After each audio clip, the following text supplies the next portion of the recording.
This episode was amazing because this guest nails it. She is incredibly well spoken. You do not want to miss this episode if you have not watched this entire thing. But here is one of my favorites: why emotional intelligence is essential to your mental health. Welcome to the Imperfectly Empowered podcast with DIY healthy lifestyle blogger, Ahna Fulmer.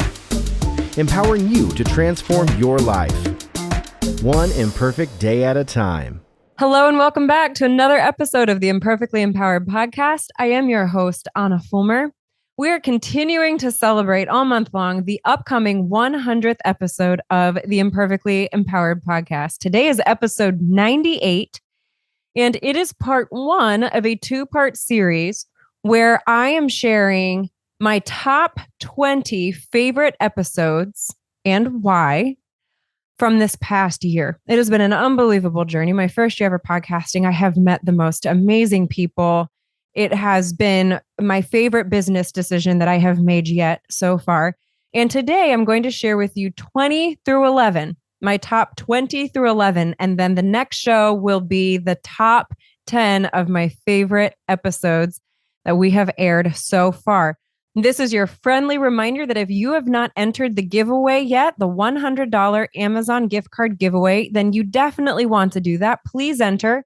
Click on the link in the show notes. If you're watching on YouTube, click on the description below. There's a lot of different ways that you can enter. It's very easy. One of the ways that you can enter is by reviewing the podcast on Apple. What I'm asking you to do is when you review the podcast, mention your favorite episode. What was an episode that was especially meaningful or memorable to you throughout this past year? If it involved a guest, would you please mention them by name? Because I will screenshot your review and your shout out, and I will send it to the guest directly, because those of us in this business value your kind words and positive feedback more than you could possibly know. And this giveaway, this $100 Amazon gift card for the 100th episode, is a small thank you from me to you for supporting this show. I would literally not be here without you. And really, this celebration is because of all of you. So without further ado, let's get to the top 20 through 11 of my favorite Imperfectly Empowered episodes so far. Episode number 20. This was a woman who not only did she support me very early on in this podcast launch and business launch, but she has continued to be such a supportive resource and encouragement in my business pursuit.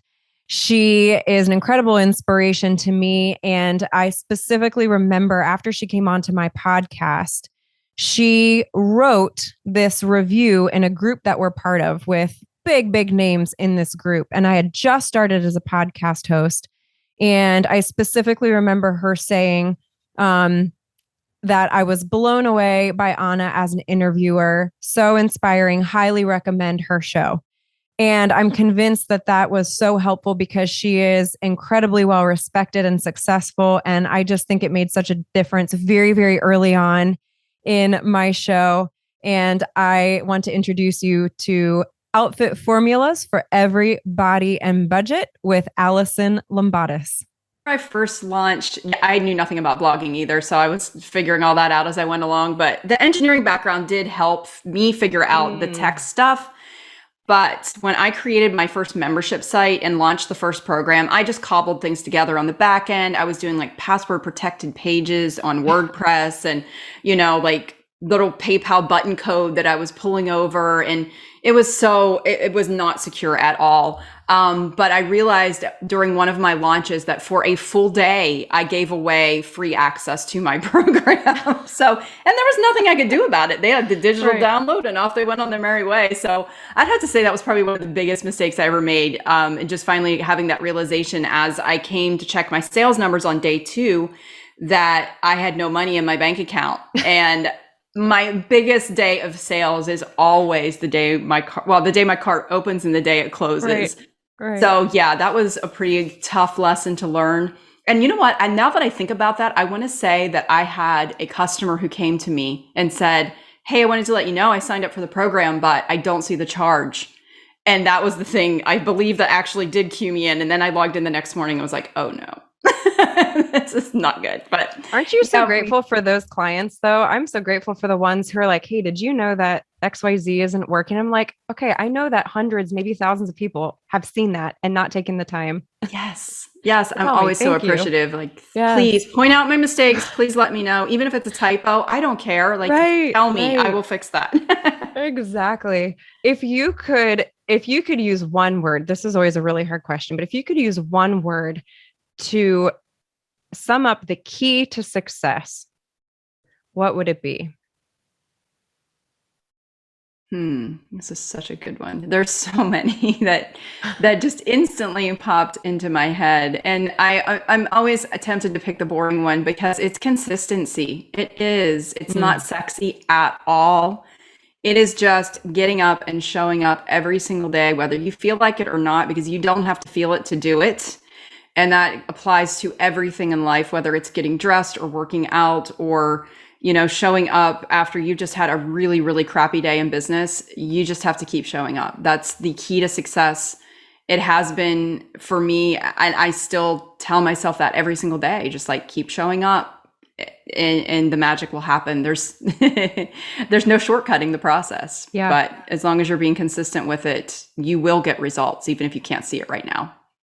I love that. And the last question I want to ask before we take a break is, what is one goal you hope to achieve yet in your lifetime? It could be personal or professional. We're all about goals here. So I would love to hear, what is one that you still would like to accomplish? I would love to have a New York Times bestseller. Ooh. I don't think I've ever said that out loud before. Yeah. Hey, we threw it out there. Everyone write that down. All right, universe, you heard that. Ellison wants a New York Times bestseller. Girl, you're going to get it. I don't doubt that. I do not doubt that. I love that. Well, after you launch your New York Times bestseller, come on back on here. Absolutely. Favorite episode number 19. We're on the countdown from 20 to 11. This episode is with a woman who truly inspires me. Not only does she inspire me, but I learned so much in this episode. It's one of my favorite things about podcasting. But she is a confidence coach for teen and tween girls. I mean, that alone, she deserves a gold medal. Seriously. And she is on fire. She is passionate about our daughters. I met her at a conference. We sat at a round table together. I have heard her passion. I have watched her tear up on behalf of her clients and how passionately she is about empowering teen and tween girls to live with confidence. I soaked up so much information during this interview. And I remember saying, I'm going to be coming back when my daughters get a little bit older.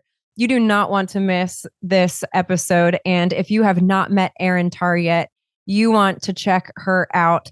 And here's a little snippet from Raising Fiercely Confident Teen Girls with Erin Tarr. Well, I think cats I'm with you. I it think would be adorable. A miracle of God for us to have a dog in here. Like This seas is would have to be parted. But I would count, like if your kid was one of my clients, I would tell them, I'm like, I guarantee you, I could coach you to convincing your parents to get you a dog because there's always a way. Right. There's always a way.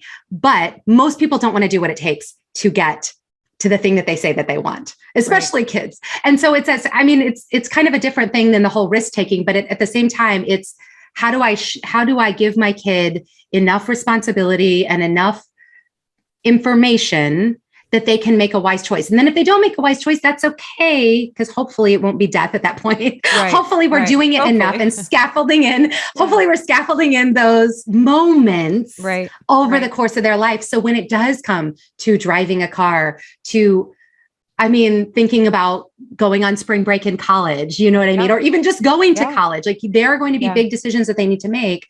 And the idea is that we will have scaffolded in the understanding of here's the responsibility that you need to show in order for this to happen and for you to be able to make this choice. And they're still going to make bad choices.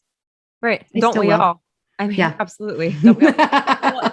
And I'm hearing too, I love the 5-to-1 imagery. And I think one of the things that I have seen is so important is in those 5 moments, the key as a parent is they're not like totally flying solo in these moments. And sometimes it's easy for me to get so caught up in my own work and what I'm doing that, they are going through one of these moments and I need to be present. I may not be like the helicopter mom or there's so many terminology, whatever, yes. whatever kind of the mom. Lawnmower mom, The whatever.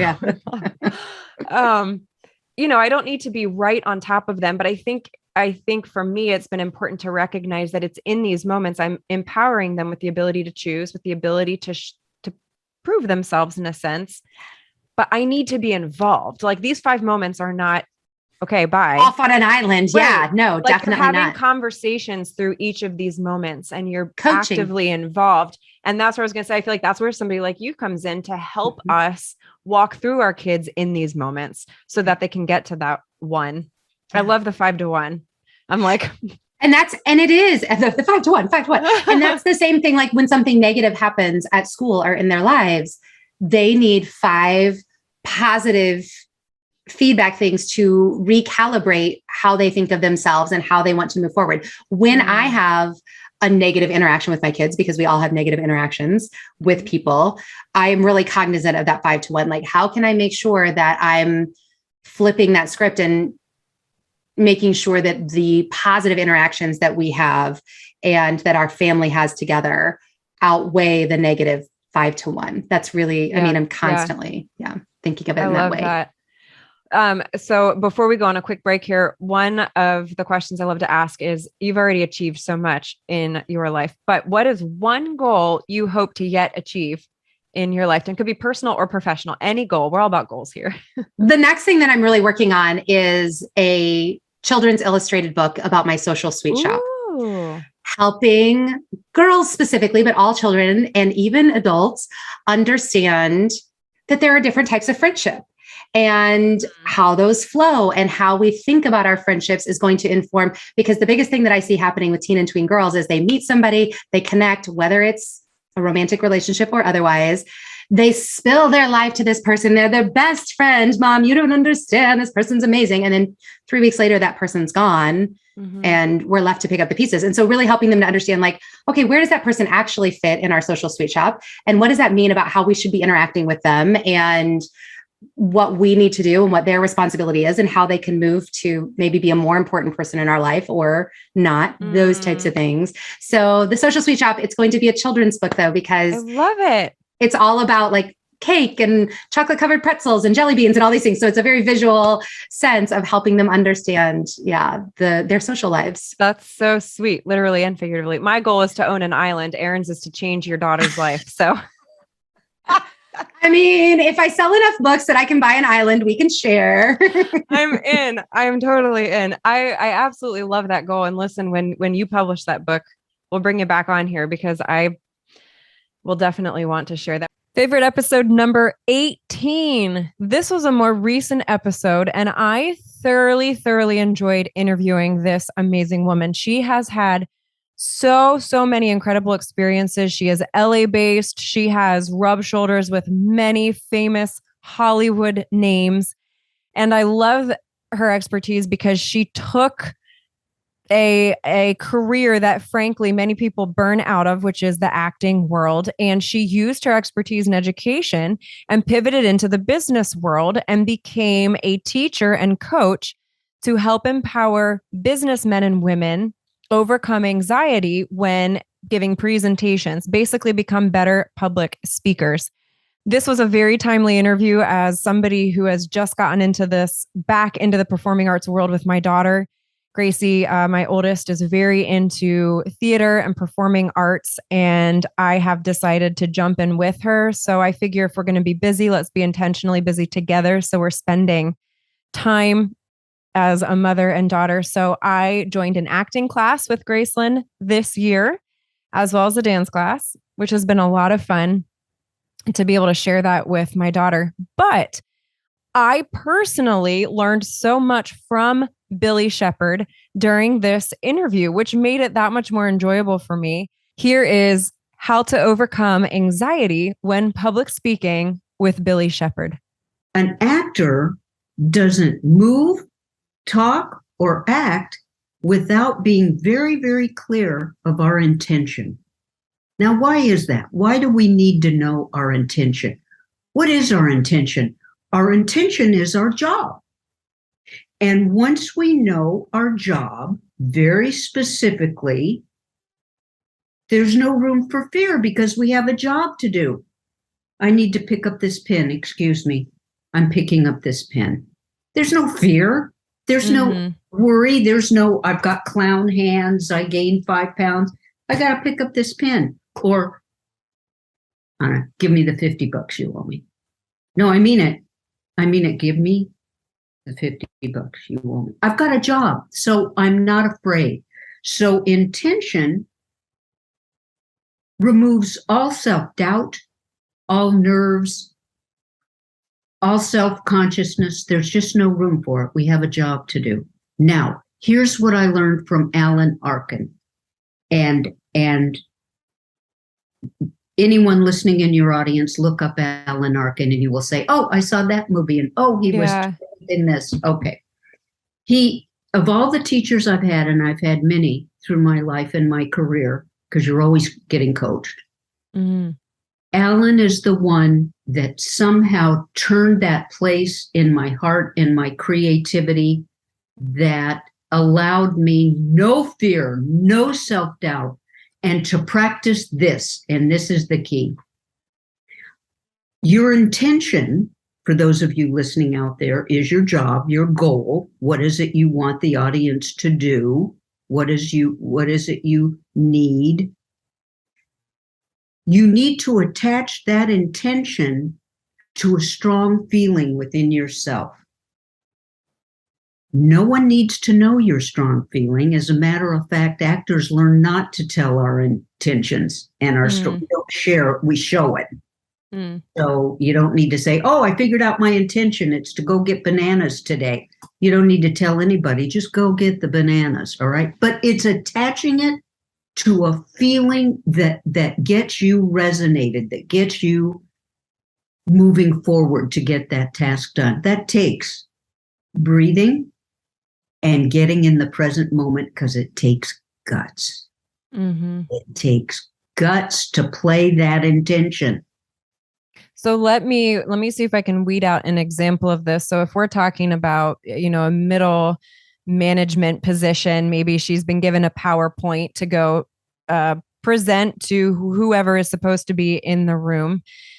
How would you help her specifically to use that concept of intention and then attaching it to a strong emotion, especially if it's something that she couldn't even really care less about?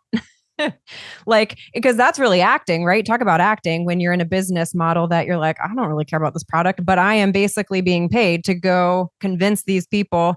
So how do you help her practically use the concept of intention and then attach it to a strong emotion to help present with confidence? Well, that's excellent. And it's very typical, and it happens a lot because, in business, they'll be walking down a hall and their CEO will say, here, can you deliver this information at the meeting? You've got 5 minutes. And they look at a bunch of data and couldn't care less about it. What I say is 2 choices. Either give that presentation to somebody who does care, as if you don't care, why should I care? Or, which sometimes they have to deliver it, find something in that presentation that you do care about. Find a factoid, find a statistic, find a quote, find something that you say, hey, yeah, you know what? That's right. Or, hey, yeah, we did do that. I remember that was a good day. And if you find one thing in that presentation, you'll be much more solid and confident. And here's the key word, enthusiastic. To present, to work toward that bit of information, get to that information, be enthusiastic, and then you've grabbed the audience, because enthusiasm is contagious. Favorite episode number 17. This was another interview, and this woman has such a unique business setup. And as somebody who is a huge fan of design, specifically when it comes to kitchen design, I was giddy during this interview. We were like on fire. And there's so many things that we could relate on. I learned a lot from this woman about countertops. I specifically remember learning the ins and outs of quartz that I was like, oh my word, I'm so glad that I learned this right now. Her business is incredible. She basically custom designs a kitchen for you and helps you organize your cabinetry to be as efficient as possible, because who does not want a more efficient kitchen? She will offer a digital blueprint for you of kitchen design. If you're remodeling a kitchen, you definitely want to check out this episode. Again, favorite episode number 17. I had such a blast chatting all about kitchens, more specifically how to stress less and save more when renovating a kitchen with Camille Fanon. My idea is to do it from the inside out. Plan the cabinet layout first, the functionality, so you know for sure that those cabinets are going to work the way it needs to work and hold all your stuff in a better way than the last place. And then you plan the house around that. So it's very counterintuitive. And so that's what happens when you pick the architect and interior decorator first. And interior decorators concerned with color and, Correct. the fun outside portions again. And so again, you end up with something that looks really pretty that doesn't have very much functionality. I'm not saying there aren't some interior decorators that can do it, but generally that's what happens, right? They're not, it's not micro enough on the cabinetry. Let's see. Third mistake would be, because those are really the biggest ones. They don't talk to me first. Maybe they're only concerned with color. Again, I would say just they want this certain color, which I understand, because like you're looking at your old kitchen, it's like orange oak. You're like, oh, I just want white cabinets, right? But again, it comes back to just painting cabinets does not fix the problem. And I see this over and over and over again. Painting orange oak cabinets to be white, thinking it's going to fix the kitchen. It does absolutely nothing except for a false sense of functionality, but it doesn't solve the internal core issues, which is what we do in my program, is that right off the bat. Right. So I'd love to help you with yours. Perfect. Yes, those are perfect.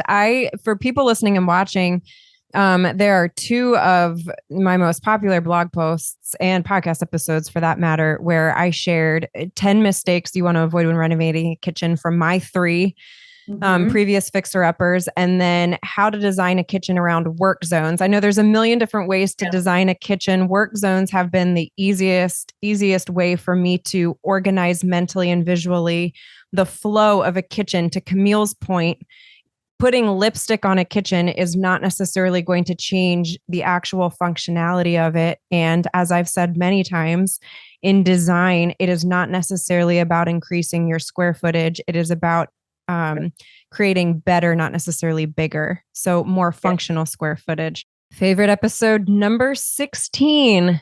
This was a really fun full circle moment. I met this guest during my very, very first conference as a blogger. It was the first money I ever invested as a blogger when it comes to continuing education. And she was one of the women that I connected with quickly and early on. We had a similar career path. We both started in brick and mortar jobs, and blogging became sort of a side hustle that we were trying to create into a full-time gig. During this interview, we went off on a tangent about dancing, which I'm all about. I love tangents, love me a good tangent. And I learned some amazing things about dancing. We talked about ballet, why it is actually very, very beneficial for athletes, whether you play soccer, basketball, etc. Why my son, if he wants to play football, needs to already wrap his head around the idea that he will need to take some ballet classes. Chaz Greener is also an inspiration. She battled cancer. She had to pivot in her career because of health problems, and she's thriving. She has made it happen. She's truly an inspiration, not to mention she has incredible hacks, DIY hacks that you need. Number 16, 5 amazing home life hacks you need with Chaz Greener. So time out. We were just talking about amazing women and moms, and I want to do a little one of these things, and we're going to give a shout out to Chaz here for a second, because you are such a fabulous example of showing that it's never too late. I mean, I don't know about you, if you hear this from clients that you coach, but I see this and hear this a lot, that a lot of women just feel like it's too late for them. It's too late for them to do something else, to learn a new skill, to succeed in a different area when they've been doing XYZ for, what feels like a million years, or they just feel stuck, but they don't even know the way to move forward. And you are such a wonderful example. I mean, 24 years is a long time to be doing something, especially as niche down as dancing, and life threw some curveballs at you. And instead of just like laying on the floor, immobilized, you basically faced it and you pivoted. So you deserve so much credit for that. And you're an inspiration. And I hope anyone listening and watching can hear Chaz's testimony, hear her story, and feel empowered that with the right tools, you can do the same thing.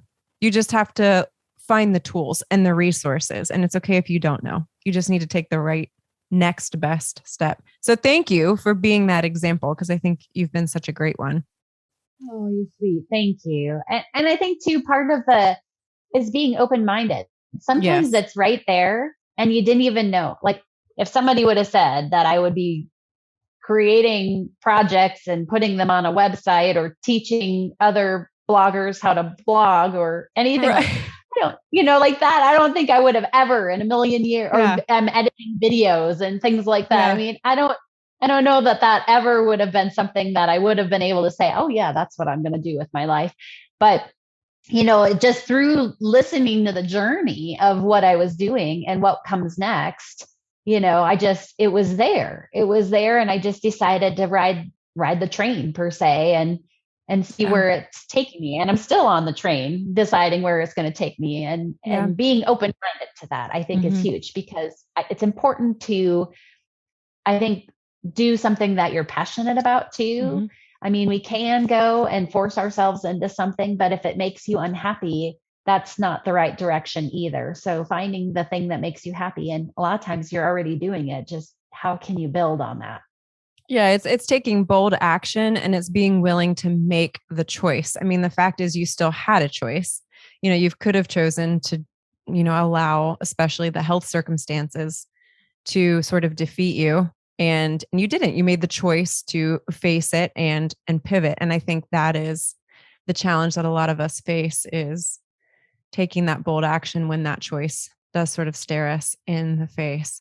Number 15 on my top 20 through 11 favorite episodes over this past year is actually an individual episode that I did, which feels weird for that to be one of my favorite, but the content is some of my very favorite. One of the things I am incredibly passionate about. There's more coming on this front. But it was the episode that I did on how to establish an early morning routine. One of the reasons that this episode is especially meaningful is that establishing an early morning routine literally changed my life. I have said it before, second to Jesus and coffee, establishing an early morning routine has without a doubt been the most transformative decision I have ever made in my life. It took me quite a few years to get a handle on it, but you do not want to miss these snippets here from this episode. 7 tips to establish an early morning routine. What on earth do you mean, Ahna, by create some joy? What is possibly joyful about waking up at 5 a.m? Well, that's a fair question. For me, it's coffee. It is no secret. I have had a passionate love affair with coffee for many years. I love my coffee. In fact, the other day, I was doing a blog post on our coffee bar that I created. We have no less than 10 coffee machines of various sorts, between grinders and espresso makers and drip coffee and percolators, no less than 10. In fact, we probably have a dozen now. Okay, y'all, the obsession is real. It really is. But the point is this. Coming downstairs to my cold, dark kitchen at 5 a.m. is infinitely better when I'm coming down to freshly ground and brewed coffee. So much so that I also found a direct correlation that if I had forgotten to set up the coffee the night before, and I would come down to realize there was no coffee ready, I would end up asleep on the couch with a blanket.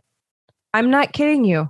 I'm not kidding you. It made such a difference. Now, I'm a little bit more resilient. Okay. I've been able to establish this routine so that if I forgot to make the coffee, I'm not quite as likely to end up on the couch. But you guys, this is real life. I had to figure out some sort of way to automate my coffee situation so that I came down to a freshly brewed pot because I looked forward to it. Maybe it's tea. Maybe I don't, whatever it is. Maybe it's lighting a candle and just being able to spend time to yourself. Maybe it's playing your favorite music that nobody else in the house likes, but this is your moment to enjoy it, fully enjoy the time to yourself. So again, for me, it's coffee, but find something that gets you excited and infuse it into your morning routine. Even if it's not inherently productive. Let me put this in here because if you go Google, how to create an early morning routine, it's all about being productive. But guys, if you can't stay out of bed, who cares how productive you are, right? Don't feel like you need to have this crazy to-do list that is super productive each morning in order to establish an early morning routine. Okay, find something that you enjoy and make it happen first thing in the morning. You need to establish this habit first before you can even think about being productive and doing, things that you wouldn't necessarily look forward to doing. All right, create some joy, or else you'll just end up asleep on the couch like I did many, many times. One of my favorite things is having friends and family from our personal lives on the show. I love when we blend personal and professional together. It's one of the unique elements to having a business like this, a podcast. And this interview, number 14, is one of my favorites because it was just that. It was a friend from real life, specifically the principal of my children's school, who wrote a book, and the book was incredible. And I really enjoyed this interview. We unlocked the idea of leadership and the countercultural element to truly successful leadership that we don't ever hear about and we don't ever talk about. And when we do talk about it, sometimes it is a little confusing as to how humility is actually the key to unlocking confident leadership. What does that look like? What does that mean? This was such an amazing episode. I truly, truly enjoyed interviewing Dr. Zach Bowermaster. And this is the episode, The Surprising Key to Unlocking Confident Leadership. One of the ways to allowing yourself to experience hard things would come back to that idea of impressive empathy. One of the things that we are so prone to do in this culture is we want to simply align ourselves with those who think exactly the way that we think, and ultimately avoid somebody challenging our thought process or our beliefs or where we stand. And in doing that, we really deprive ourselves of the opportunity to hear other people's stories and gain perspective.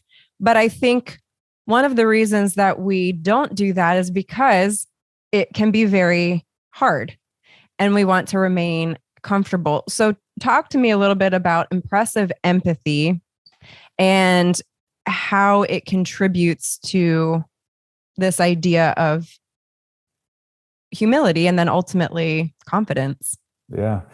So that the term impressive empathy, the ability to understand those who disagree with you. A term I love is steadfast, dutifully firm and unwavering. And when I think of impressive empathy, I just think of that whole idea of seeking to understand and listening to others. That's a huge part of my role as a leader, whether as a father, husband, principal, coach, whatever I'm doing, just to be steady and listening. And I talk about, it can be easy to get really high and get really low. And my wife will tell you, and I'm blessed, like my grandfather, my dad, just people that are steady. And I think that's so important in leadership. And not everyone has it, and that's okay. It's okay to have your emotions too. But I think that's important with impressive empathy. When you're listening to people, I had so many phone conversations this year regarding COVID, regarding what the school was doing. School board meetings.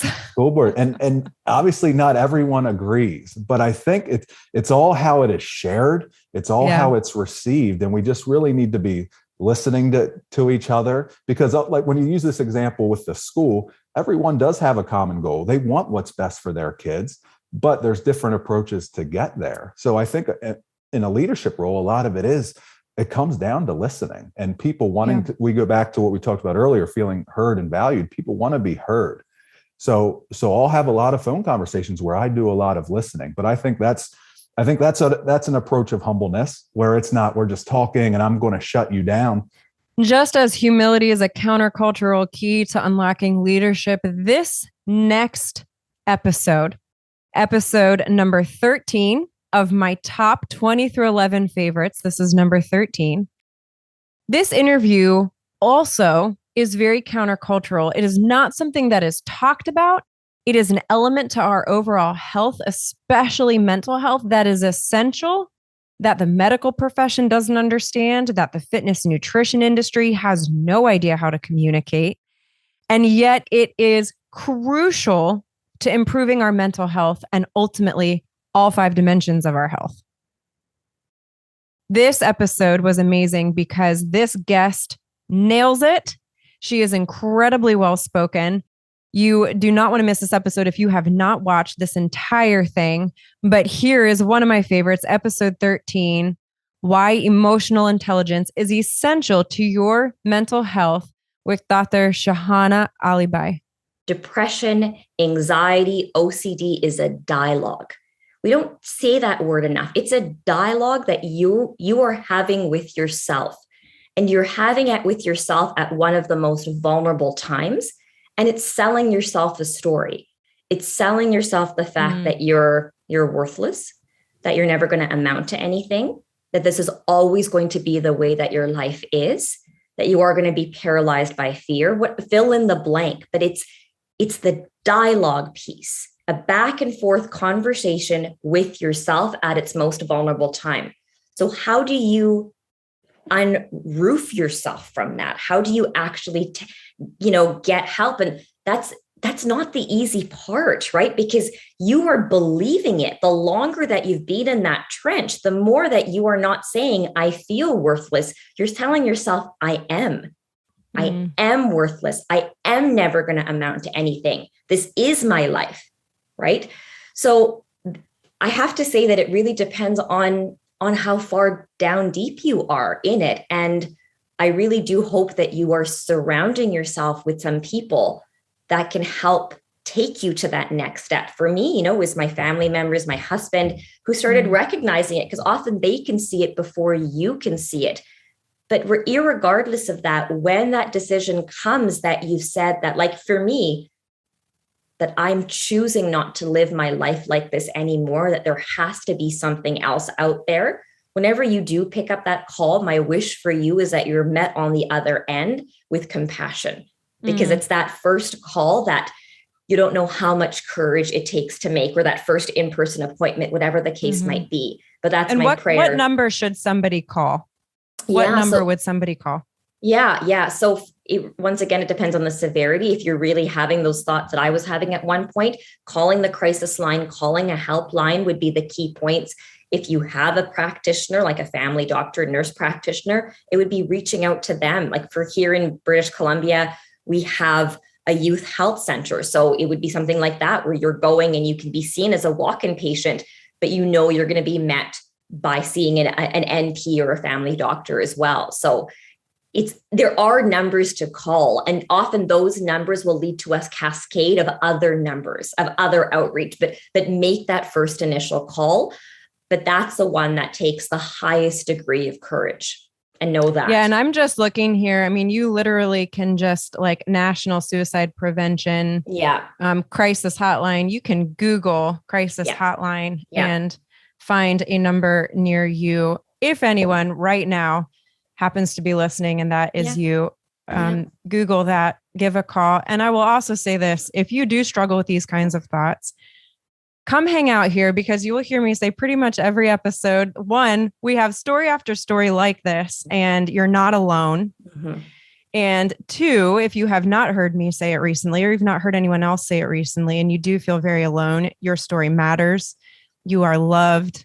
You are defined with infinite worth by a divine creator the moment you are knit together in your mother's womb, and nothing can add to or detract from your value, not even you. You cannot be redefined, only redeveloped. And redevelopment is what we're all about. So you matter.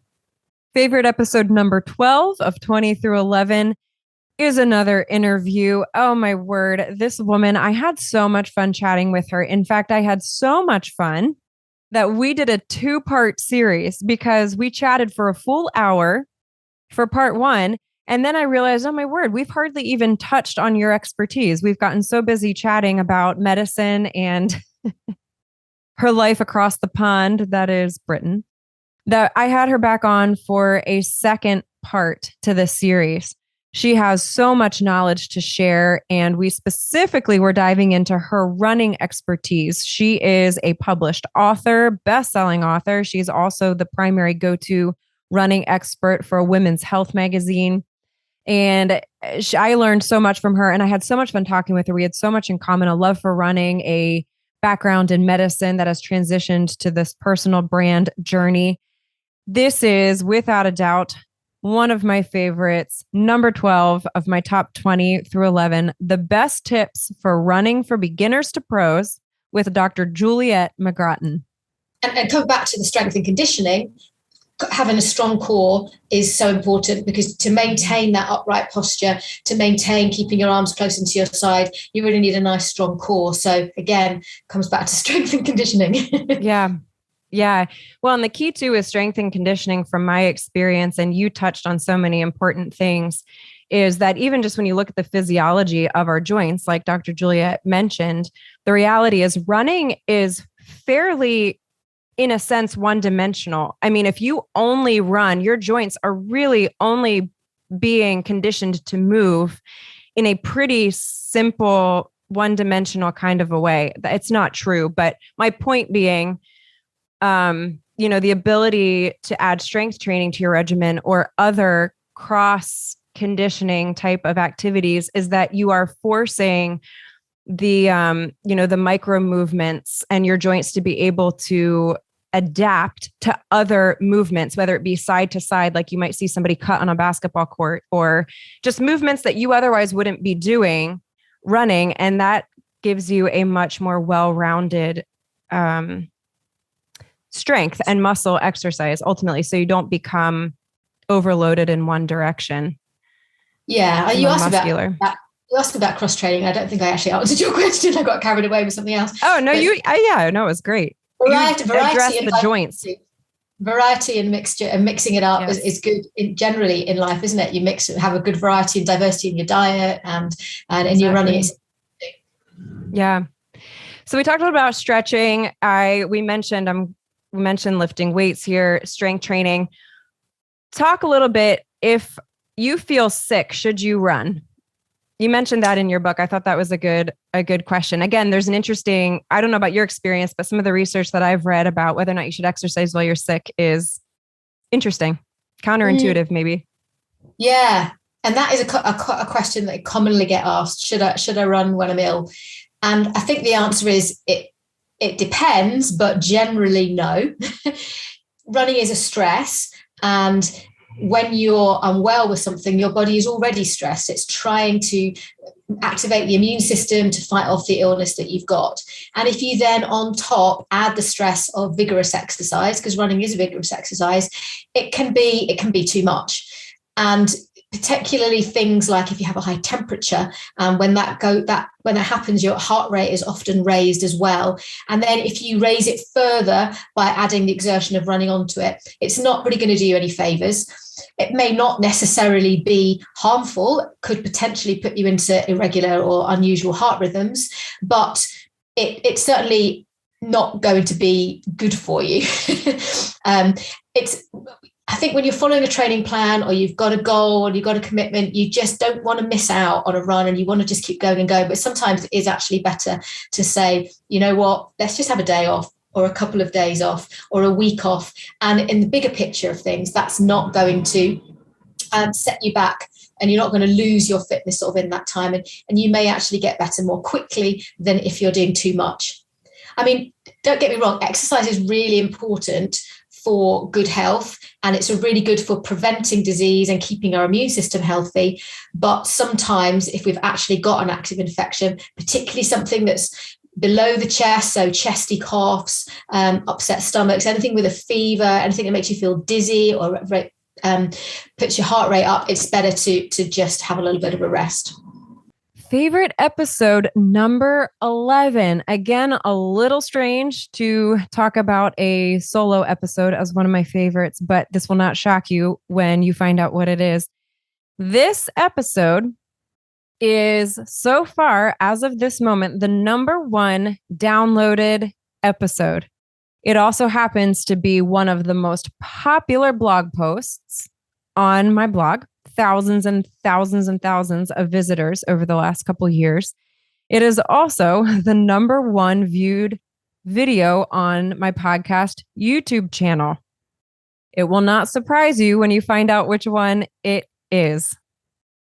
It is, again, one of my favorite subjects to talk about, something that I am passionate about. I really, really enjoy anything to do with kitchens. This is a snippet from one of my favorite episodes, How to Design an Efficient Kitchen Around Work Zones. If you're installing new cabinets or reorganizing your current ones, what you want to think through is the flow of the line, whether you're serving a family of 4 or, a neighborhood party of 24. And the easiest way to design this zone is to mentally walk through it. If you have to turn backward to get what you need, then try to rework it and start again, right? Because the idea is you want to keep the line moving forward. So just think through that practically, how you would walk through your serve zone if you were serving yourself the food, even in small spaces. The idea in this zone is just simply to keep the line moving forward. I do have a really great picture on the show notes of a super cute little kitchen, giving you an example of how you could create a serve zone, even in a small space. Open shelving can be really great for this idea. Upper cabinets, open shelving. You could put plates on an open shelf, a plate rack. I have fallen in love with my plate rack in this house. I'm definitely going to put a plate rack in our forever home. Bowls, you could leave open shelving. You could have bowls there. You can have glasses. It doesn't have to be open shelving, but the upper cabinetry is really great for your serve zone. And again, you want to surround these, kind of approximate them to your stove, or if you have an island that's parallel with your stove, you could also set out all your food on your island and have the serveware on the other side, like where your upper cabinetry is.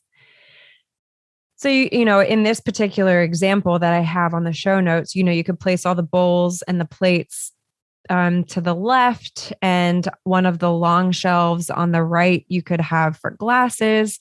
Also be aware if you have one of those drinking fridges, what am I trying to say? The kind that you press. It has a drink dispenser, a water dispenser on the outside of the fridge. I need more coffee.